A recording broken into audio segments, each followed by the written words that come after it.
Shalom saudara-saudara yang diberkati dengan segala berkat yang baik dari Allah Bapa. Salam penuh kasih dan sukacita. Semoga kita semua selalu berada dalam keadaan sehat dan masih tetap setia berjalan bersama Tuhan Yesus di dalam iman dan pengharapan yang teguh. Saudaraku, seperti biasanya, mari kita berdoa untuk mengawali saat teduh hari ini. Bapa Surgawi yang baik dan penuh kasih, kami datang kepadamu dengan hati yang bersyukur atas segala kebaikan-Mu yang Engkau berikan di sepanjang hidup kami. Engkau selalu menuntun kami dan menguatkan kami melewati segala kesulitan yang ada di dalam hidup kami. Ya Bapa, saat ini kami mau mempersiapkan hati kami untuk menerima berkat firman-Mu. Sampaikanlah kebenaran-kebenaran-Mu sehingga kami bisa mengerti dan melakukannya dengan penuh ketaatan. Terima kasih Bapa. Dalam nama Tuhan Yesus Kristus, kami berdoa dan mengucap syukur. Amin. Saudara yang terkasih, sebelum masuk dalam saat teduh, ada sedikit pengumuman yang perlu kami sampaikan, yaitu bahwa besok kami akan membuka channel baru yang bernama Renungan Firman Kehidupan. Logo channel adalah seperti berikut ini. Kami berharap saudara-saudara dapat mendukung channel baru ini seperti saudara mendukung Bijaksana Channel, dan untuk selanjutnya kami akan mengupload video-video renungan terbaru di channel Renungan Firman Kehidupan, sementara video-video lama tetap bisa saudara dengarkan di channel Bijaksana. Adapun hal ini terpaksa kami lakukan dikarenakan masalah teknis yang terjadi dengan channel Bijaksana, dan masalah itu tidak dapat kami selesaikan. Baiklah saudaraku yang terkasih, sekarang kita akan masuk dalam pembelajaran firman Tuhan yang akan kita baca dari perkataan Rasul Paulus dalam Efesus 6 ayat 16-17.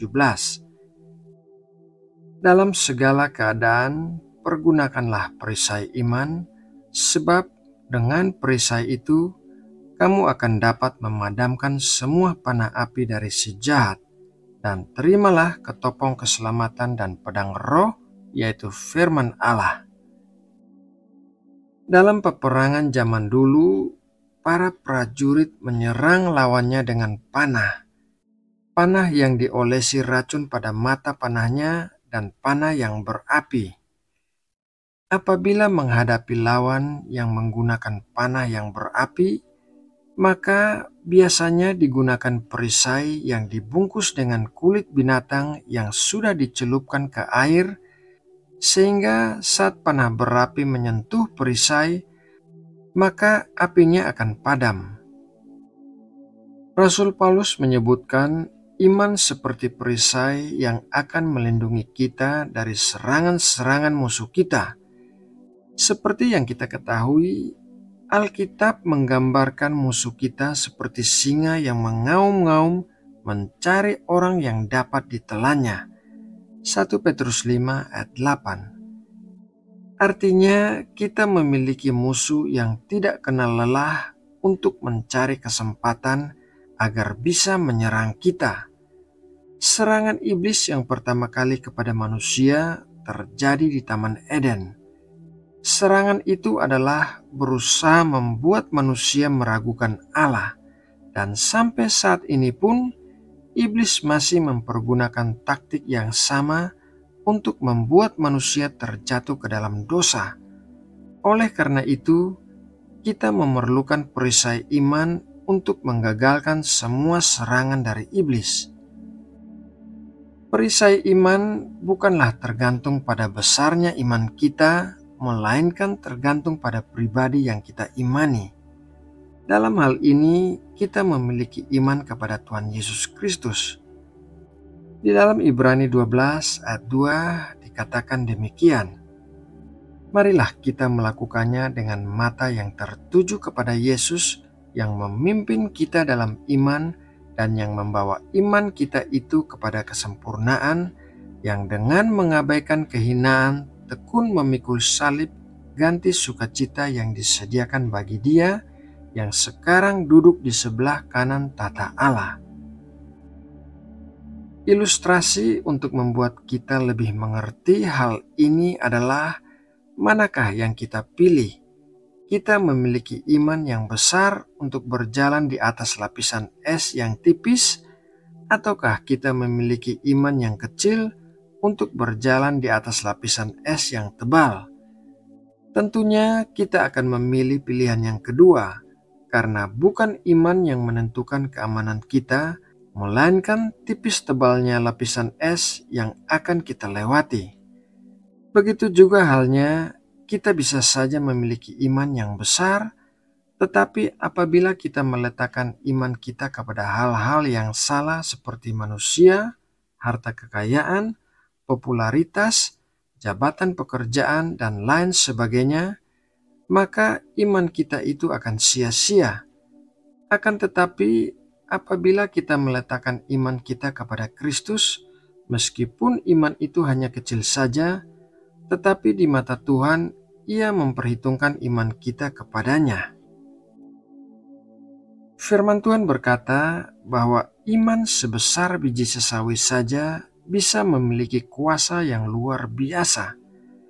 Mari kita baca Matius 17 ayat 20. Ia berkata kepada mereka, "Karena kamu kurang percaya, sebab aku berkata kepadamu, sesungguhnya sekiranya kamu mempunyai iman sebesar biji sesawi saja, kamu dapat berkata kepada gunung ini, pindah dari tempat ini ke sana, maka gunung ini akan pindah dan takkan ada yang mustahil bagimu." Saudara yang terkasih, melalui renungan firman Tuhan hari ini, marilah kita belajar untuk mempergunakan perisai iman kita untuk memadamkan semua panah berapi dari musuh-musuh kita. Marilah kita mempercayai Tuhan Yesus sepenuhnya, karena Dia adalah satu-satunya Tuhan yang benar dan yang hidup. Nah, saudaraku, demikianlah renungan firman Tuhan hari ini. Semoga melalui renungan ini Allah memberkati dan menguatkan kita semua. Mari kita sama-sama berdoa untuk menutup saat teduh kita. Ya Bapa, kami mengucap syukur telah menerima makanan rohani bagi roh dan jiwa kami. Kami mengucap syukur bahwa Engkau telah memberikan kami pengertian saat kami sungguh-sungguh mendengarkan firman-Mu. Bukan hanya mendengarkan, tetapi kami juga mau menjadi pelaku-pelaku firman-Mu seperti yang Engkau ajarkan dalam firman-Mu. Ya Bapa, ajarilah kami untuk selalu mempergunakan perisai iman kami, karena perisai iman itulah yang dapat memadamkan panah api dari musuh-musuh kami.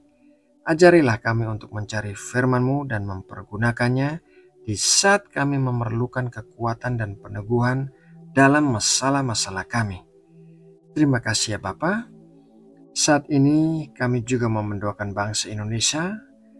Kami percaya Engkau selalu menopang Indonesia dan Engkau berdaulat atas Indonesia. Apapun yang terjadi di negeri ini tidak lepas dari kedaulatan-Mu. Ya Bapa, berkatilah Indonesia dengan berkat-berkat-Mu yang terbaik, dan jauhkanlah negeri kami dari bahaya dan bencana alam apapun.